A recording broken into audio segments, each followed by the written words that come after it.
This is Father Gregory Pine. This is Father Joseph Anthony Kress. And welcome to Godsplaining. Thanks to all those who support us. If you enjoy the podcast, please consider supporting us on Patreon. Be sure to like and subscribe to Godsplaining wherever you listen to your podcasts. Father Joseph Anthony? Yeah, what's up, man? So at the time of this episode, once this episode becomes available to the general listening public, we will have been recently at Seek.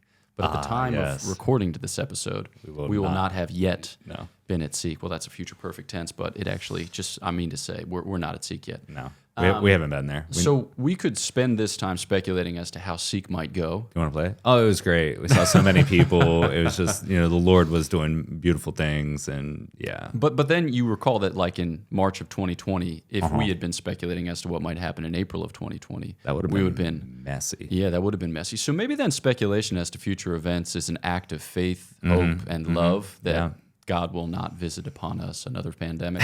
Let's hope not. If you're made uncomfortable about the language of visit upon us, then we'll just kind of keep cruising here.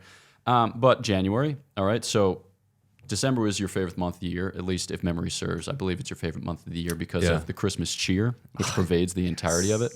Now, you got some folks who get a little upset about Christmas cheer getting out ahead of itself into the Advent season. You're not one of those folks. I am not, no. Yeah, I think it's there are some of those folks. So with due, I suppose, consideration to their Adventist sensibilities, what would you say is the best or the most potent argument for celebrating Christmas always and everywhere in all of its splendor? I think the best way to spread cheer is singing loud for all to hear. There it is. Yeah. No, I think there's something about the Christmas fervor. Like that's what that is. Like the hype and the fervor that does just draw out general cheer and happiness and things like that. So I think there's a way to, we condense it to a specific season and things like that. But like, I don't mind like in July, throwing on some Christmas music and things like that. It may seem like totally out of place, but I don't think it is because it's both a remembrance of a really important and good thing, the birth of the Jesus and all of the good things that surround that, but also it stokes the emotions and the passions for a future, which is the coming of that season once again. So I think there are times where like we all do this, right? Like this is why we go back and look at old photos of things to remember the good that was there, but also as a way to kind of encourage us for the future. So I think there's a reason that Christmas celebrations, Christmas lights, Christmas music have a place at all times. Yeah, so I'm a bit of a moody beast. Yeah, I'm easily affected in one way or the other by sadness and anger and emotions of all sorts. But Christmas is an especially moody time for me, not because of like reasons that it would be a moody time for other persons, but like in the sense that there's so much anticipation of Christmas because Christmas as a child just delivers the goods. Oh, yeah. But from a young age, I always had a pretty keen sense that the goods delivered were not the ultimate goods. Yeah. And not like I was like a budding Christian philosopher or theologian at the time, and I was like, this is meant to signify the fact that our ultimate satisfaction is in heaven. I'm still left wanting. There's got to be something more. Yeah, but like at one point I found a Christmas gift, destined for my reception under my sister's bed, and I was jazzed about, like when you had Legos, you had a theme, and there were like 7 to 10 different sets associated with that theme. Like in the early 90s, AquaZone was the rage, the Aqua Sharks and the Aquabots. When you found or when you received the top tier set, which at that time in the early 90s was like a $90 thing, which was an incredible amount of money. It still is an incredible big amount investment. Of money. But when you receive one of those things, it was like coming into the possession of the kingdom. Like you were richly endowed with Lego delights. And I found one of those sets under my sister's bed right before Christmas. I figured it was coming my way, and then I didn't get it for Christmas, and then I didn't get it for Epiphany, and it turns out that my family had actually exchanged it and gotten a couple other different gifts, like smaller gifts. And that for me, heartbreak. Yeah, exactly. I've been scarred ever since, traumatized. No, it's like you come into the Christmas season thinking like this will be the thing. This is going to give me the goods, and then you look at it from a certain material vantage, and it doesn't deliver the goods. You look at it from a certain spiritual vantage, and it still doesn't actually give the goods. It's not just a matter of like thinking happy spiritual thoughts. It's a matter of fixing your eyes on whatever satisfaction lies in store. But that's a matter of faith. It's a matter of hope. It's a matter of charity. And it's also a matter of just devastation here on earth. So, yeah, here we are in the post-Christmas dispensation, but we're also in the pre-Christmas dispensation. We're also just in the, just get jazzed, get pumped, get excited, but also brace yourself for the inevitable disappointments human life entails.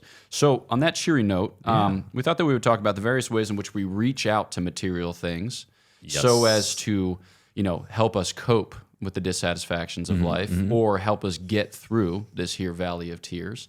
And we're going to talk a little bit about addictions. But before doing so, we thought not all attachments or not all dependencies or not all relationships with material things or even with persons, are negative just by virtue of the fact that they are kind of fixed or that they're well established. Yeah. Okay. So maybe let's talk a little bit about that, like get into the question by thinking in those terms. What would you start? The first thing to understand, and I'm a big proponent of this, is that we are human beings. Big fan of that. Yeah. I love it. Yeah. And we're not angels. Yeah. And we need material things. Like that is part of our human life. That's part of the gift of what it means to be a human person, is that we actually engage in a material way, and we need these things. We have our own matter, and thus we can engage with that, and thus we can delight in that. And I think that's one of those things that is like we should be pursuing in healthy and appropriate ordered ways, but there is an attribute or a part of our humanity that says we need to be pursuing material pleasures as well, because of our humanity and the gift that is. So I think there can be times where we see when it spirals out of control, and these material attachments and material addictions, and somebody's entire being is then directed towards material pleasures and things like that. We see the extreme, and when it gets out of control, and there's a certain response that is, well, then let's go to the opposite. Like we want to have no engagement. I find no delight in this material world. My only delight is in ethereal things. And that's not actually good either. And so we have to understand that there's being human means delighting in these material, in a real material creation as given to us by God himself. Yeah, so maybe we say we as human beings, like you said, not angels. So soul and body, one thing. St. Thomas will say the horizon of creation, where heaven and earth meet and embrace. And so the building up of our human life is going to involve both spiritual and corporeal goods, right? Not just as a mere concession to the flesh in its weakness and woundedness, but as an integral feature of our flourishing. Because if God had wanted us to live without material goods or corporeal things, he would have made us angels, but he didn't. So the fact of the creation, or the fact of his creating us with this particular nature, also vouchsafes, or it also makes clear, like how we're meant to unfold, how we're meant to flourish, how we're meant to come into possession of the fullness of life. So then, that being said, we want to do it well. Yes. We want to do it in such a way as to promote, like progress, healing, and growth, as to promote all the types of things which we describe at length on the podcast. So we want to engage with spiritual goods and corporeal goods in healthy ways, not just healthy ways. That sounds like the point of this is psychological. I think like ordered ways. That's what I always say is like, I'm a big proponent of like, I don't necessarily always agree with balance. And be like, I need balance in my life. And balance is like, well, that's not necessarily how life runs. But I've always seen like there needs to be order to that, as well as like times of harmony, And so, yeah, I think that when we look at it, it's not necessarily we need to keep the spiritual and the corporeal, or the physical and the non-tangible, those things, we need to be in health with them. It's like actually they need to be ordered in the right and just ways. And in that proper ordering, they find their flourishing. These are things that we talk about all the time, and hopefully it gets communicated.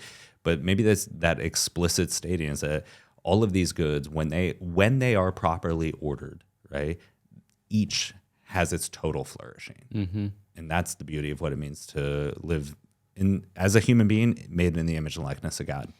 Yeah, and we as human beings, made in the image and likeness of God, or to the image and likeness of God, are dependent. Yes. Right? So we're dependent upon God for our whole life. We're also dependent upon other people. We're dependent upon, the goods of the earth. We're dependent upon a variety of things. And that's baked into the equation, or that's baked into the situation, such that we might reconcile ourselves to it, embrace the fact, and find our flourishing in and through that. So that means, for instance, right, that as creatures, we look to God for everything. As sons and daughters, we look to our parents for everything. As a member of a family, of a community, of a church, of whatever else, right, we look to those persons with whom we're in relationships to supply for our needs, not as if we're just an infinite sea of needs, but in the sense that we look to them, at least in the initial stages of our relationships, for a lot of things, and then in subsequent stages of our relationships for quite a few things besides. And I think that, like, the point of human life isn't to be independent, right? It's to be interdependent in the right ways, or to be dependent in the right ways. And I think of that book by Alistair McIntyre, in which he refers to human beings as dependent rational animals. Like, part of what it means for us to be rational and, like, super rational when it comes to the spiritual life is to embrace the dependency which we experience at the depth of our being, not rebel against it, right? Not bracket it as if we were angels, but to live it in a healthy way that promotes freedom in orderly fashion. So I think that, like, when we approach the question of attachment and detachment, or ritualization or habituation, that it all falls under that rubric of healthy dependence, or God-given, God-intended interdependence. So yeah, maybe we can turn then to attachment and detachment, lead us into that. Yeah, when we're talking about that dependency that is kind of baked into our existence, like, I think it's really important, because there is such a huge push to become independent and autonomous. And we see this, right? As a child, you go through, it's very clear you're dependent on your parents to supply for you, to feed you, to give you shelter, and to educate you, and all these things. Like, we are extremely dependent on our parents in that way. But as you look at physical maturation, right, this happens when you grow into your adolescence and then into college and university years. There's this big push to then do this yourself. You're on your own. And then what we find is, in the middle stages of our life, we find that other people then become dependent on us. And so there's almost more of a push from independence to do it for yourself, but to do it for others. Now others are dependent on you, but you become the stability and all of that. And then at the end of your life, you actually return back to depending on others. Like, as old age takes place, you become very dependent on others to feed you, to bathe, and all these other things. So even the arc of human life has this kind of ebb and flow of dependency in it. And typically in the adolescence and early adulthood, this push for independency takes the lead on that. But it's a little bit of a misnomer. And I think what we kind of want to show is that, like, in all areas, that what it means to be a human is to actually depend on many realities. And so then we can kind of talk through that, about what does it mean, the difference between a dependency and an attachment, and things like that. And those are, I think, some real key understandings before we even jump into when it moves all the way to addictions in that aspect. Yeah, I think if I were to, isolate a spiritual principle apropos of these various themes that we've been discussing, I think that our dependencies in life, our various dependencies or interdependencies, they ought ultimately to mediate our dependency upon God. That is to say, reveal it, and then afford us, whether in the natural or the supernatural order, kind of grace, between scare quotes if it's in the natural order, but straight up if it's in the supernatural order, so as to embrace our dependency upon God. Right. Like, the love of our parents ought ultimately to help us embrace our dependency upon the Most High God. The love of our family, the love of our friends, the love of the various people with whom we're in relationship and intermediate institutions or in society, the polity, the church, right? Ultimately to communicate something of that same thing, so that we look to the right source for our sustenance, right? And our flourishing. And I've heard it from many friends of mine who have got married and started families. Like, they end up in deeper relationships with the Lord once they start, establishing a family and having kids, and those kids are dependent, it's like, oh, now there's these attributes of my dependency on God that now I understand because I have another that's depending on me. And so even in that phase, like where it's not necessarily revealing our dependency on God, but once we have somebody else being dependent on us and relying on us, that also can, like you said, mediate or reveal a depth in that relationship that we have in God. Yeah. And so at all of these stages, like it helps to reinforce that within us. Yeah. And so I think that helps us to make a determination among, good attachments, bad attachments, good detachments, bad detachments, and then also the sense of like ritualization and habituation when it comes to our daily practices and the various things that we use. So I would say that it's good to be attached to the things which mediate life in healthy fashion, in orderly fashion. Right. It's bad to be attached to the things that mediate death in unhealthy fashion or disorderly fashion. That's kind of like a basic criteria. I would say not even death, in maybe death in square quotes again, but those things that diminish our humanity. Right? And that's what the death that we're kind of talking about is there is not necessarily putting us in the grave, which some of them do, but those things that reduce our humanity away from its full flourishing. Yeah. And so those types of attachments are the things that we should strive to detach away from, because it's reducing our humanity and the full expression of that. And the full expression of our humanity is often encapsulated or comes through very powerfully in our freedom. Yes. And not freedom in the sense of I can do whatever I darn well please, whether it's for the praise of God or for the detriment of, myself, my relationships, my whatever else. But we talk about freedom as this freedom for excellence, a freedom to embrace the good, which is in fact your good, such that you're poised towards, like activity or action or operate, whatever. You're poised in such a way that you can be deployed in the service of this good that has come to constitute, your kind of life's vision or your life's project, so that you've been empowered, you've been emboldened, you've been kind of unleashed, as it were, in the direction of your flourishing. So we're looking to attach and detach, right, to habituate and ritualize so as to facilitate that thing. And so we can approach various goods or various relationships under that rubric and then ask, does this lead to freedom or does this not? Does this augment freedom or does this diminish it? And so we can think about simple things like food, drink, right. Like you're going to want to eat good food and not eat bad food. You're going to drink good drink and not drink bad drink, blah, blah, blah, without getting into all the details of alcohol and stuff like that. We might touch on that later. You want to do it in such a way that you nourish your body, that you replenish your energy, that you're rip-roaring and ready to go the next day so that you can be present to prayer and present to work and present to relationships and not constantly dragged down or, kind of exhausted by the various things on which you're dependent because you're addicted to sugar or because you're addicted to, like to alcohol or something like that. But then we can think about it too when it comes to ritualization and habituation. Is it bad to do the same thing every day? No, it's not. It can be very good to do the same thing every day, in fact. So maybe a word on that. Yeah, I think there's a lack of appreciation for rituals in our life. And you see this in a lot of even expressions and approaches in God and worship and other kind of denominations and things like that they very much lack ritual. And that kind of presents a certain chaos because it leaves the human person who, because of our fallen nature, has a chaotic understanding. We're disordered, and so we need certain types of rituals to ground us, order us in that right direction. And so I think we've lost an understanding of rituals, maybe culturally, while there's this human like kind of grasping at finding some kind of rituals.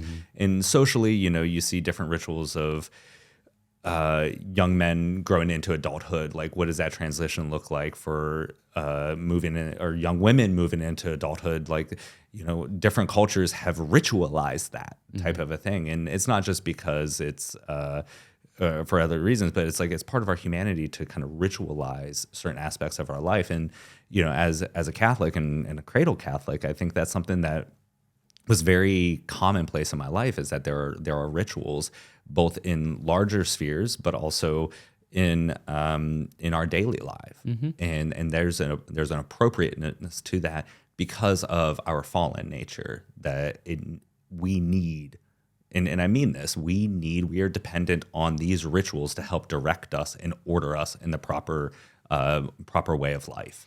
Yeah, and I think that represents a fact that we're carried on by the lives of others, by the choices of others, and we're not capable of being eminently rational about every aspect of our life, like subjecting every aspect of our life to rational scrutiny and doing what is in fact optimal or maximal in every instance on the basis of our own judgment, because we're not competent to do that. No. It's just too much. There are too many factors to take account of, and it risks hyper-intellectualizing our lives and specifically our practice of the faith.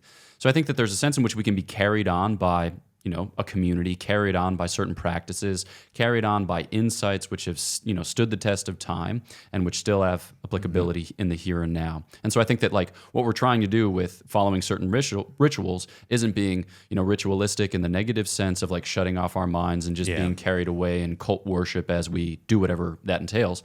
But in the sense that like we trust that those who have gone before us have thought these things through in the ways appropriate to them, and that we can be conducted along a similar course. And with habituation, it's like we want to breathe rationality into our habits such that that freedom which arises kind of spontaneously from the depths of our being is able to be channeled in a way that's healthy and that leads to flourishing with, again, not having to think whether or not I brush my teeth every morning, just kind of doing the thing, and then taking whatever medicines you take or supplements you take, and then preparing yourself the normal breakfast and praying in the normal place and posture and doing all those things because they lead to life, because they lead to freedom, because they lead to flourishing. And think like even in a very kind of localized version, right? We actually should incorporate rituals into our daily life. Like, do you have a morning routine? Do you have a nighttime routine? Do you have a beginning of work day routine, an end of work day routine?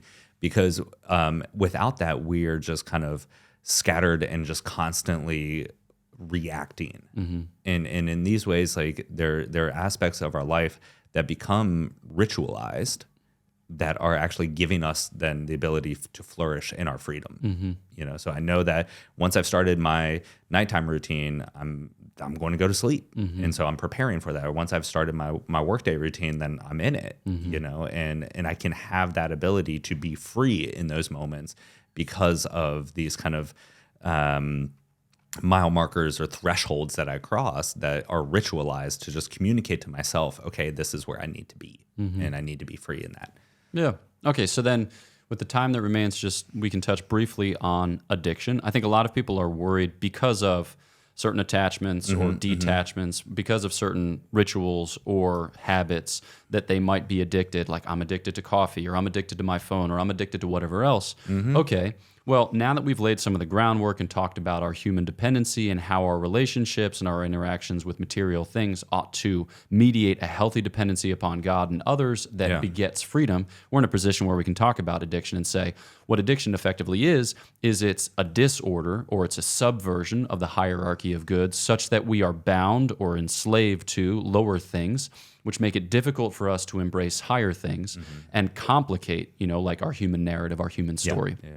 So we want to be careful about the particular things and the particular persons with whom we're in relationship or with whom we have these exchanges, if it begets like a kind of chemical or, like ritual, or like what would the word for that be? Like a behavioral kind of dependency of an unhealthy sort or of a disorderly nature. So maybe take us through some of those things. When we're now zeroing in on addictions, I think it's important for us to look at where that precisely is in the human faculties. When we're talking about addictions, we're actually talking about it within the will.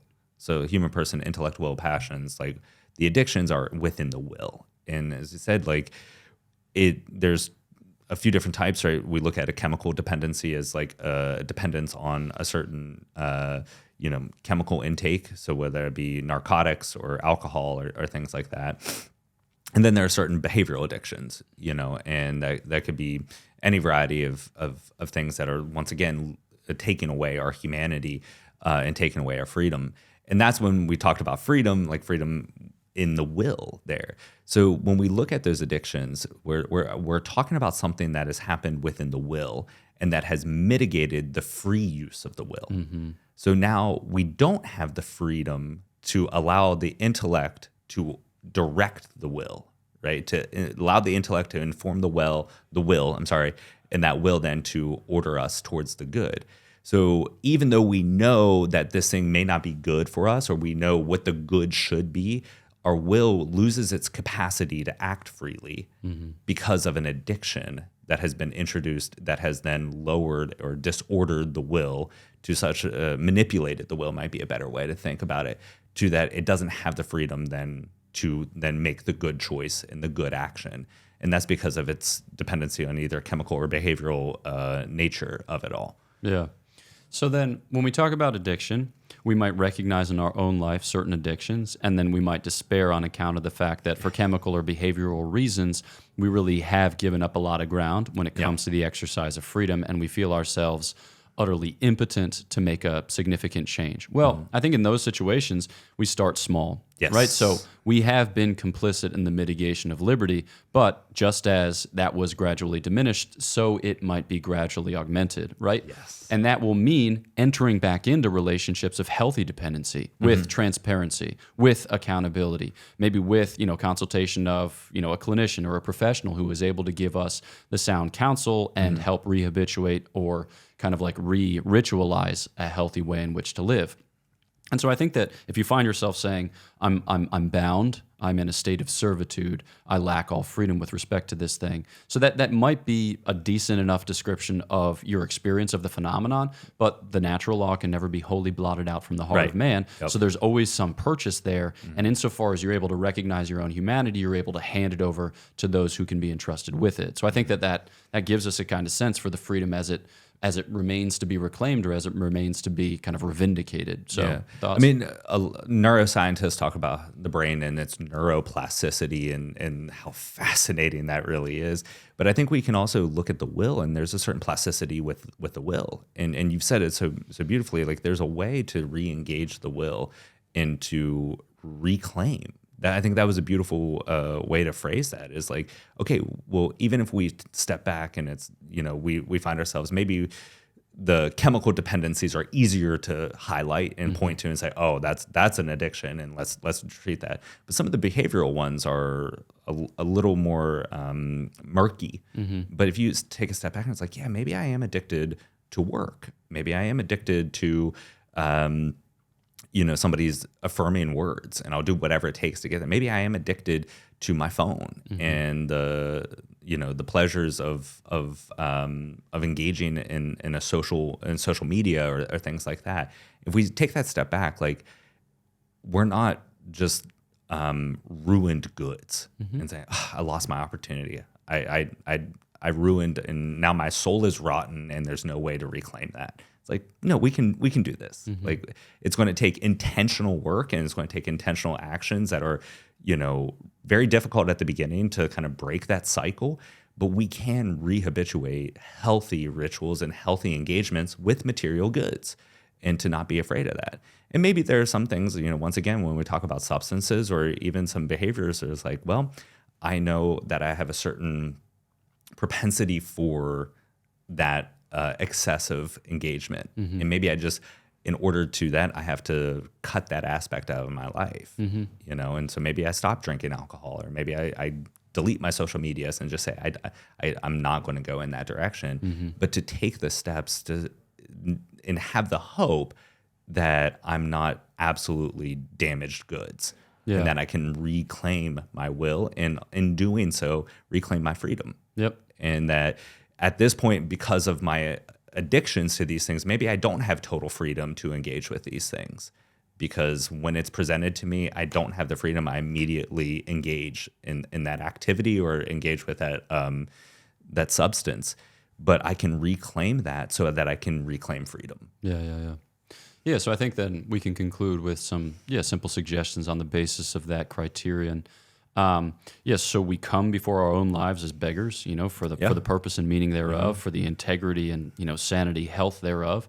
And so if we find ourselves in unhealthy relationships with things or people, then we come before the Lord as beggars and ask Him to reveal to us the ways in which we are perhaps attached or detached, ritualized, habituated, maybe addicted in a way that's not good. And then for to ask for lights and insights so that we can see it more clearly, and then to ask him for empowerment and an emboldening so that way we can begin to address it. Right. But then also to reach out to people who can help us in so doing, right? So like re-engage the healthy dependencies, which will work against the unhealthy dependencies, so as to right the ship and reorder the relationships with the things and with the people, so as to ultimately liberate and empower a deeper freedom. But then also like to be patient with ourselves, to be gentle with ourselves. Yeah. Because it's not the type of thing where you can just reverse course in a day or in 2 days or in 3 days. It's probably going to take the whole of your life to address it wholly and entirely. And that'll mean asking the Lord for the sense of the change, asking the Lord for the sense of the conversion, because all of it's worthwhile. It's not just about attaining to like a state of perfection that's easily recognizable by everyone there as holy, as like wonderful indeed. But it's about putting in the work. It's about undertaking the effort so that you can, by small stages, consent to and cooperate with the grace of conversion that God is giving.